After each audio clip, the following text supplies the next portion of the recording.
ഒരു കൊട്ടേഷൻ സംഘത്തിലെ സുഹൃത്തുക്കളായ 5 പേർ. അവർക്ക് ഒരിക്കൽ ഒരു കോവിലകത്തെ പെൺകുട്ടിയെ വധിക്കാനുള്ള കൊട്ടേഷൻ ലഭിക്കുന്നു. തുടർന്ന് അവളെ കൊല്ലാനായി ഈ 5 അംഗ സംഘം ആ കോവിലകത്തേക്ക് ചെല്ലുന്നു. പറഞ്ഞു വരുന്നത് 1999 കെ ഹരിദാസ് സംവിധാനം ചെയ്ത് വിജയരാഘവൻ, കലാഭവൻ മണി, കൊച്ചിൻ അനീഫ, മാമുക്കോയ, സൈനുദ്ദീൻ തുടങ്ങിയവർ പ്രധാന കഥാപാത്രങ്ങളെ അവതരിപ്പിച്ച പഞ്ചപാണ്ഡവർ എന്ന ചിത്രത്തെക്കുറിച്ചാണ്. ഈ ചിത്രത്തെക്കുറിച്ച് നിങ്ങൾ എത്ര പേർ ഓർക്കുന്നുണ്ട്?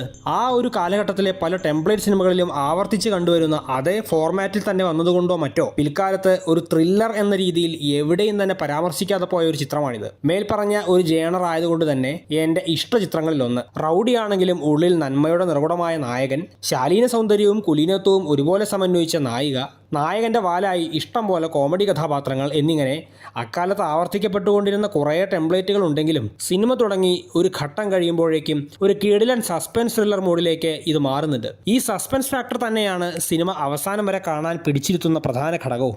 ആ കാലഘട്ടത്തിൻ്റെതായ ഒരു സിനിമയാണെന്ന് മനസ്സിലാക്കി കാണുകയാണെങ്കിൽ ഒരുപക്ഷെ ആസ്വദിക്കാൻ കഴിയുന്ന തരക്കേടില്ലാത്തൊരു ത്രില്ലർ സിനിമയാണിത്. കൂടാതെ വിജയരാഘവൻ എന്ന നടന്റെ സ്ക്രീൻ പ്രസൻസും ഓറയും നായക പരിവേഷവും നന്നായി ഉപയോഗിച്ച ഒരു സിനിമ.